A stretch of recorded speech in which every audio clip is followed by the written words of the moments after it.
Instruções para os pastores. Esta é a lição número 5 da classe de jovens. E você se inscreva aqui no canal porque todo domingo às 11h30 da manhã saem as novas aulas desta classe. Nesta aula você pode, juntamente com a sua classe, louvar o hino 156. Como faz para ser um pastor exemplar? O que fazer e o que não fazer? É o que eu vou falar para você nesta aula de hoje. Resumo da lição. Os pastores são líderes escolhidos por Deus para cuidarem do rebanho do Senhor. O pastor é sempre um presente de Deus para a igreja. Introdução. Como temos visto, a missão de Timóteo em Éfeso de defender a pureza do Evangelho contra o ataque dos falsos mestres incluía necessariamente a transmissão de uma sólida doutrina para toda a igreja. Como é que você reconhece uma nota falsa? Conhecendo a verdadeira. Ninguém precisa te mostrar uma nota falsa para você saber que ela é falsa. Basta você saber como é a verdadeira. Dito isto, o que vamos aprender nesta introdução? Que quando o pastor ele ensina a palavra, a doutrina, com seriedade, toda a igreja conhece a verdade. Então, toda vez que alguém vier com uma doutrina mentirosa, as pessoas reconhecerão que ela é uma doutrina mentirosa, uma doutrina falsa. Por quê? Porque conhecem a verdadeira, conhecem a palavra. O pastor, ele precisa instruir a igreja dentro da doutrina bíblica, ensinando a palavra. Isto sim fará com que seja uma igreja sólida. O perfil da liderança. E quando alguém diz não é bem assim, cria-se um vácuo imaginário que pode ser preenchido com qualquer tipo de concepção ideológica. Como eu acabei de dizer, a igreja precisa ser instruída na palavra. Mas quando o pastor ele não tem uma doutrina bíblica verdadeira, quando ele não tem firmeza naquilo que ele fala, as pessoas podem indagá-lo e até mesmo ele mesmo pode dizer que não é bem assim o que o texto bíblico diz.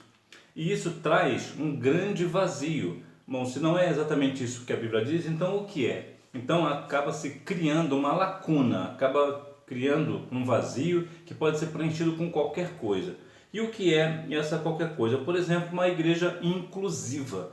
É uma igreja que nesse âmbito tem um pastor ou uma pastora que é homossexual, por exemplo. Então ela está trazendo uma inclusão. Então todas as pessoas ali que estão juntamente com a homossexualidade, são homossexuais, vão ficar nessa igreja porque acham que estão fazendo o que é certo.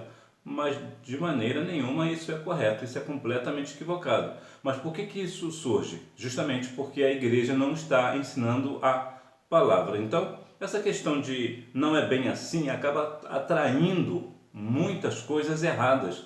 As pessoas acabam trazendo do mundo muita coisa perdida para dentro da igreja. Isso inclui principalmente os jovens que quando vai visitar uma igreja, aqui não estou dizendo para você não visitar igrejas é saudável, mas quando você vai para uma igreja que não é tão saudável assim e tem algumas coisas completamente fora da palavra, e certamente você vai se agradar daquilo. Então o que você faz? Você quer levar para o pastor que aquilo é certo, que nós podemos fazer isso na nossa igreja. Aí o pastor, como não tem muita doutrina bíblica, como ele não é muito instruído na palavra, o que ele vai fazer? Ele vai abrir as portas da igreja para isso. Então isso é algo errado. Então, mais uma vez aí, algo errado que está lá no mundo está entrando na igreja. Então é preciso, mais do que nunca, ensinar a palavra do Senhor a todos os membros da igreja. Compromisso com as Escrituras. O perfil de líderes que precisamos ser e deve estar de acordo com a palavra de Deus são os grandes desafios que nos forjam e nos preparam para as grandes missões. Nós precisamos, mais uma vez, ser firmados na palavra. Se nós não formos firmados na palavra, como vamos fazer missões? Eu vou te dar um exemplo bem prático. O professor de matemática ele tem o seu livro de matemática para ensinar matemática, ensinar a sua disciplina. Da mesma forma, a pessoa que ensina português tem lá seu livro de português para ensinar o português. E o crente, o que tem? O crente tem a Bíblia. Então, a palavra do Senhor, a Bíblia Sagrada, é aquilo que nós temos como, vamos dizer aqui, um produto, vamos assim dizer, para a gente entender. É aquilo que nós vamos levar, é o serviço que nós vamos prestar às pessoas, né? É o produto, né, que vamos levar, ou seja, a mensagem do Evangelho. Não estou aqui dizendo que é um produto necessariamente dito, só para a gente entender. Então nós devemos fazer o quê? Ser instruídos na palavra, para quando alguém pedir algo da parte de Deus para que você venha falar algo, você ter o que dizer. Imagina que você está na igreja há tantos anos e você não conhece nada da palavra. Então alguém chega para você para te questionar a respeito da sua fé, você não sabe responder. Alguma pessoa pode perguntar para você: por que você é cristão? Aí você vai falar algo do tipo: porque meu pai e minha mãe é, ou porque os meus avós estão aqui há muitos anos, eu estou aqui também, porque meu pai é pastor. Não, você precisa ser instruído na palavra, crer na palavra, responder pela palavra, porque que você é uma pessoa salva na pessoa de Cristo. Então você precisa ser o quê? Instruído na palavra. Nós devemos ter compromissos com a palavra. Isso não é somente para o pastor. Cada um de nós também devemos ter a nossa dose diária aí da palavra, lermos a palavra, meditar na palavra todos os dias. Assim como você come todo dia, assim também você deve ler a palavra todos os dias. Desejo pelo episcopado. A expressão "se alguém deseja o episcopado, excelente obra deseja", não contém um juízo de valor sobre o desejo. O adjetivo está na obra, chamada de excelente, mas não há censura para quem aspira a ser um obreiro, desde que a motivação seja pura e correta. Quem quer ser obreiro, quem quer ser pastor? Quando a pessoa quer ser um obreiro, né, um pastor, aqui especificamente um pastor, qual é a motivação dele para ser pastor? O que ele quer ser? Por que ele quer ser pastor? Qual é aquilo que motiva ele a ser pastor? Aqui vemos que deve ser uma motivação pura e correta. Em outras palavras, tem que ser um desejo santo, né? Uma motivação santa para levar a palavra do Senhor ao rebanho das ovelhas do Senhor. Por que isso é importante? Porque hoje muitas pessoas querem ser pastores devido aos prestígios que o pastor tem. O pastor tem prestígio, o pastor é muito bem colocado em qualquer situação. Vou te dar um exemplo prático. Digamos que você vai para alguma festa, por exemplo, de casamento, e todos ali estão presentes, amigos do noivo e da noiva, etc. e tal, familiares. Quando o pastor chega, tem sempre um lugar reservado para ele. Por quê? Porque ele tem prestígio diante daquilo, porque ele é o pastor do noivo ou da noiva, ou de ambos. Então, o pastor ele tem sempre aquele privilégio. O pastor também, em modo geral, também tem um salário pago pela igreja, e às vezes até mesmo o plano de saúde, entre tantas outras regalias, vamos assim dizer. Então, as pessoas querem ser pastor para isso, para ter essa regalia, para ter esse salário, para ser bem visto pela sociedade, para quando chegar numa festa de casamento ter um lugarzinho para ele é bem chegado. Todas as pessoas da igreja que vai fazer uma festa vai chamar o pastor.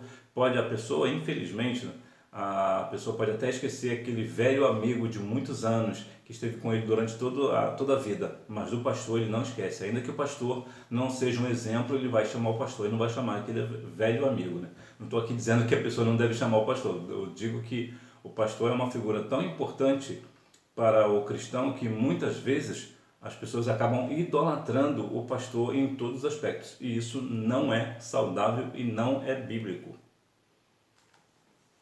Instituição do ministério. A estrutura.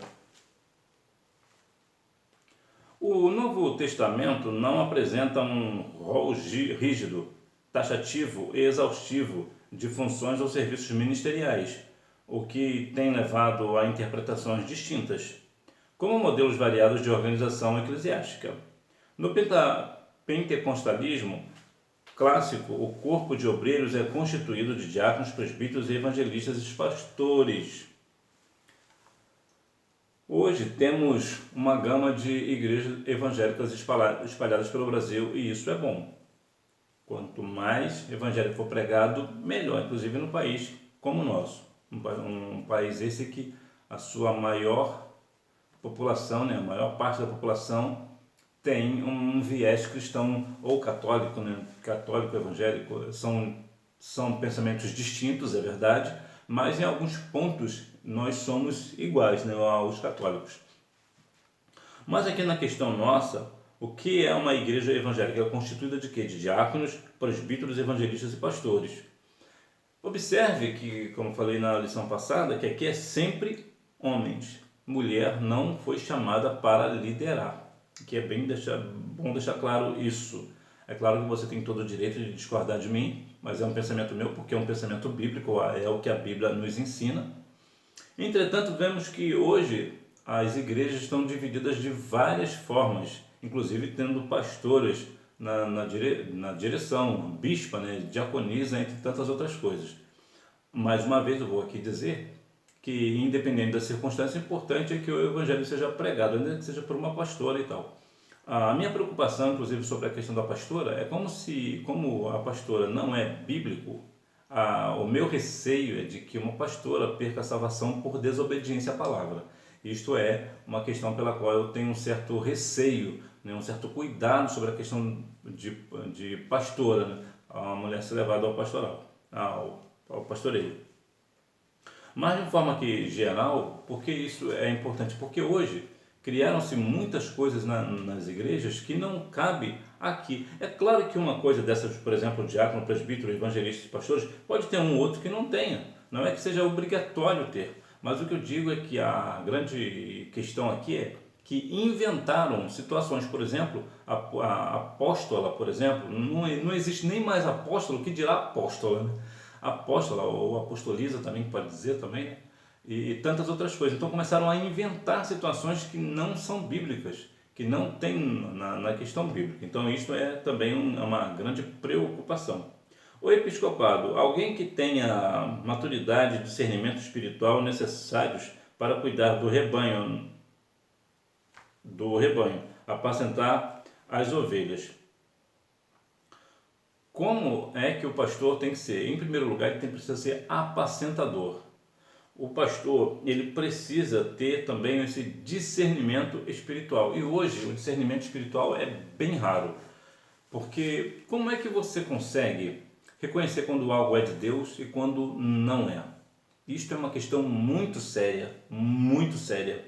Por que eu digo isso? Que o pastor ele precisa ter qualificações, tanto na questão espiritual quanto na questão moral. Não adianta ele ser também super espiritual, mas ele não tem moral. É uma pessoa que não tem moral nenhuma na família ou na sociedade. É uma pessoa imoral. Então o pastor ele tem que encaixar o espiritual e o moral. Ele tem que ser exemplo. Ele precisa ser exemplo. Então o pastor ele é chamado para quê? Para apacentar as ovelhas. Mas hoje como é que está o pastor? O pastor fica lá no seu gabinete, ou mesmo na igreja, e quer que as ovelhas vá procurá-lo. Não é isso que a Bíblia nos orienta sobre a questão, por exemplo, da ovelha perdida. A ovelha perdida, o pastor foi atrás. Então, o pastor, hoje, ele precisa ir atrás das ovelhas perdidas. Ele precisa ter o cuidado e isso cabe para você também, jovem. Quando você for pastor, você precisa ter isso na sua mente, no seu coração. Ter essa questão desse discernimento do tipo do trabalho que você precisa exercer. Rol de qualificações. Não se trata de um rol exaustivo, mas cuida do que é essencial na vida do obreiro, do líder espiritual, do cuidador de almas. De imediato é possível observar que a prioridade não está ligada à popularidade ou carisma, em qualquer sentido, nem mesmo no sentido bíblico, quanto aos dons espirituais. Veja aqui que hoje as pessoas são levadas ao pastorado, né, ao ministério pastoral, porque tem muito carisma, porque são pessoas que é muito bem chegado, são o famoso popular. Não, põe fulano porque fulano é muito popular com todas as pessoas da igreja. Ele pode até ser popular, mas não tem o chamado. O mais importante para ser pastor é ter chamado, e não ser chamado, né? Tem que ter o chamado de Deus. Deus tem que chamá-lo para o ministério, ele precisa ser separado pelo Senhor. E não a questão dessa popularidade, porque até mesmo na questão dos dons espirituais, também não é porque alguém tem os dons espirituais, eu vou aqui aumentar o leque, ainda que alguém tenha os 9 dons espirituais, isso não quer dizer que ele seja pastor, porque pode não ter o chamado, tem os dons, mas não tem o chamado. O pastor ele precisa ter chamado, porque senão vemos aí grandes escândalos envolvendo pastores, Por quê? Porque não são pastores chamados. São pessoas que estão vestidas de pastor, mas não são chamados. Então tem que ter o chamado da parte do Senhor e não ser chamado de pastor pelos homens, porque muitas pessoas hoje, muitos pastores hoje são chamados de pastores, mas a sua essência mesmo não é. Às vezes é um ladrão. Então acontece um escândalo. Pastor é encontrado roubando isso ou roubando aquilo. Não é porque ele é um pastor ladrão. Na verdade, ele é um ladrão vestido de pastor. Então, nós precisamos ter isso também. Tem que ter qualificações para ser pastor. As qualificações e seus aspectos. Irrepreensível.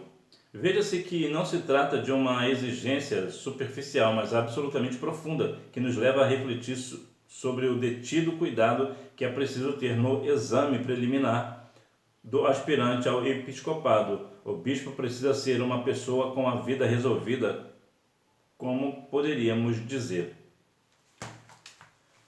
Entre uma coisa e outra, ele precisa ser marido de uma mesma mulher. Ele não pode, de maneira nenhuma, ter duas mulheres. Isso também cabe para o membro. O membro também não pode ter duas mulheres, assim como também a mulher não pode ter dois maridos. Então, o pastor, entre uma coisa e outra, ele não pode ter várias mulheres. Ele precisa ter uma mulher só, ser fiel a esta mulher, cuidar bem dos seus filhos, cuidar bem da sua casa. Então, o pastor, bem da verdade, ele já começa sendo pastor dentro de casa. Se ele não cuida bem da família, como é que ele vai cuidar da família do rebanho do Senhor, né? Fica estreito o negócio. Sobriedade e correção moral. O líder espiritual precisa ser prudente, equilibrado, justo em seus negócios e acolhedor. Isso é retratado pelas expressões vigilante, sóbrio, honesto e hospitaleiro.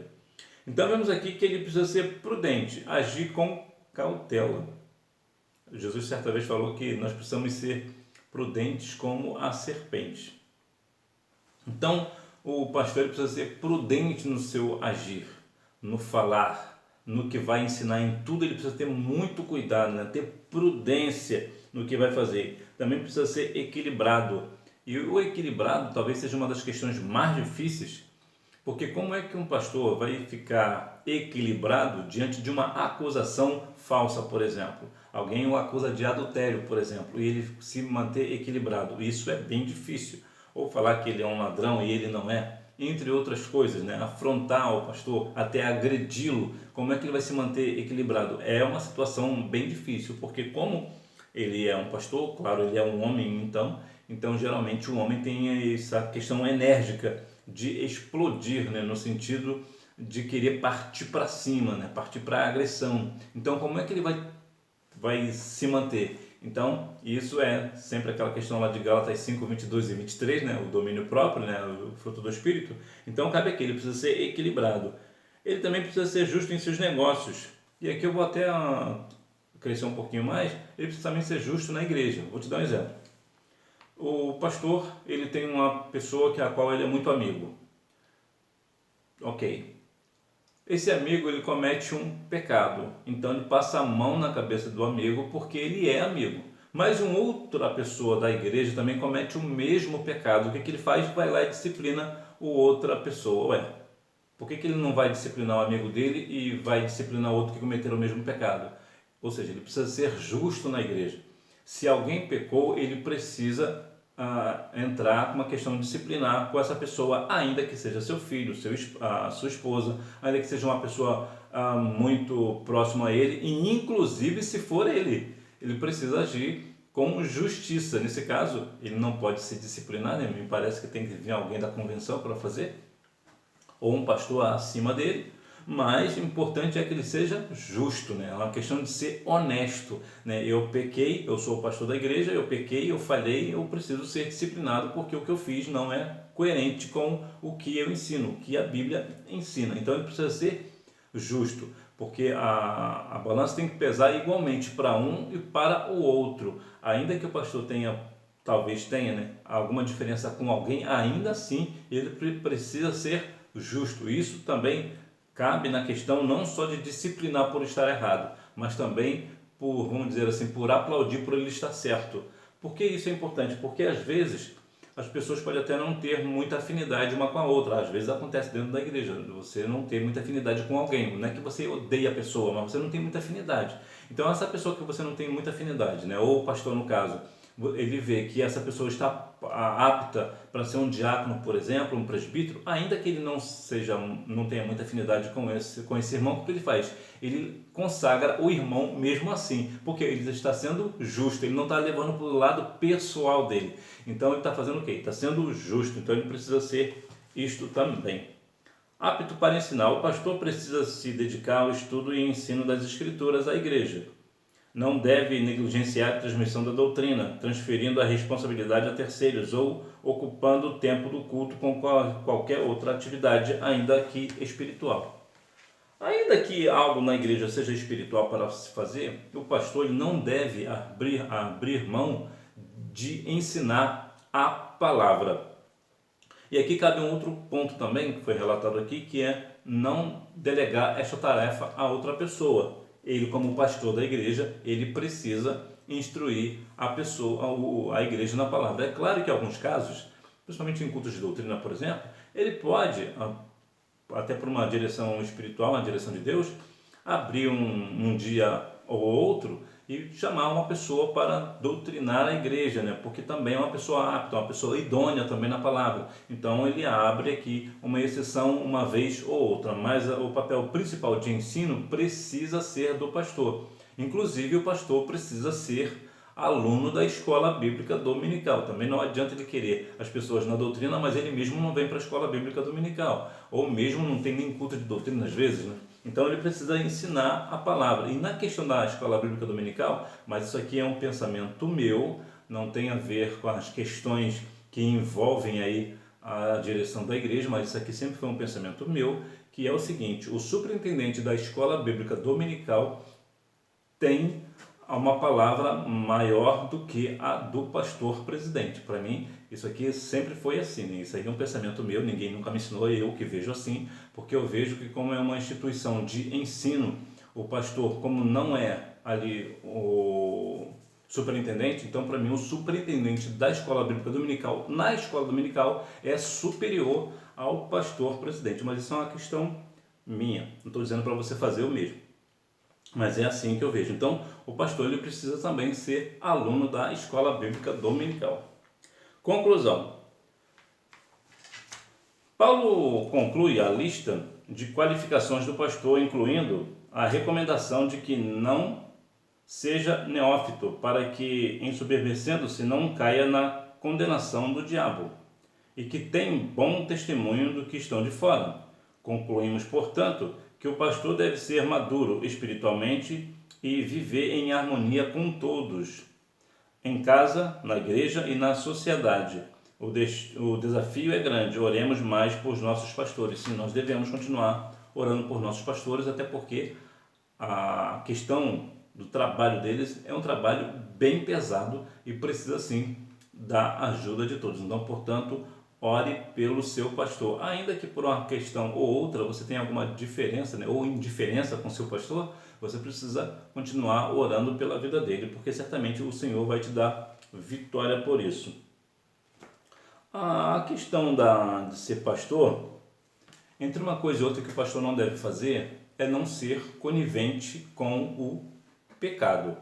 Ele também não deve consagrar obreiros por amizades ou porque o obreiro dá um bom dízimo. Ele também não deve ser coach. Já viu que hoje está na febre, né?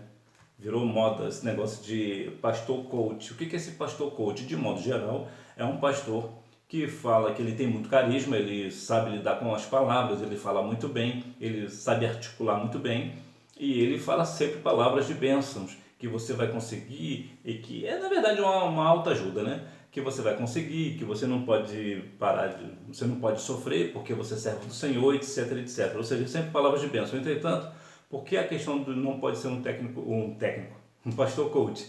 Porque a questão é, o coach, ele vai sempre falar que você não pode sofrer. Por exemplo, o que contraria a Bíblia? O que Jesus falou lá em João 16:33? No mundo tereis aflições. Jesus falou tantas vezes que nós seremos odiados pelo povo. Então, sim, nós iremos sofrer, sim. Então, essa questão do pastor coach é completamente antibíblica. Então, não vá atrás de pastor coach, porque você vai estar errando diante do Senhor. E o pastor também deve viver uma vida de consagração ao Senhor. Ele tem que ter chamado, ele tem que viver uma vida consagrada. Ele não pode estar consagrando obreiros porque o obreiro é amigo dele, ou porque dá bom dízimo, ou porque é da família, ou coisas desse tipo. O pastor, ele precisa ser centrado, ser justo, ser honesto, ser equilibrado. O pastor precisa ser chamado por Deus, ser separado por Deus para o santo ministério. Hora da revisão. Número 1. Rejeição e negação de valores e de verdades absolutas. O homem se torna o senhor do seu destino, fazendo suas próprias escolhas. Número 2. Devemos agir com compromisso com as escrituras sagradas. Número 3. Do grego, episcopo significa supervisor, literalmente inspetor. Número 4. Do grego, anepilemptos. O termo significa literalmente que não se pode atingi-lo. Número 5 significa que o pastor precisa se dedicar ao estudo e ensino da palavra de Deus. Então, que o pastor continue cada dia mais buscando instrução na palavra, buscando sabedoria, pedindo sabedoria a Deus, porque certamente Deus dará a sabedoria. E que você guarde esta lição de hoje com todo carinho dentro do seu coração, porque quando você for pastor, você irá se lembrar dessas coisas, você estará apto para ser um pastor exemplar. Que Deus em Cristo continue abençoando a sua vida e até a próxima aula, se Deus quiser. Tchau!